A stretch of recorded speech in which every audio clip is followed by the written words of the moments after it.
Производим запуск генератора славного города Луцк.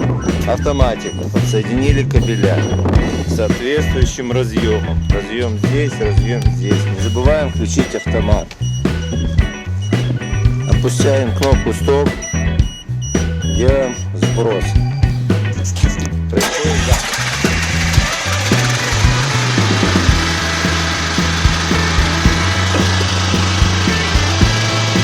Генератор работает.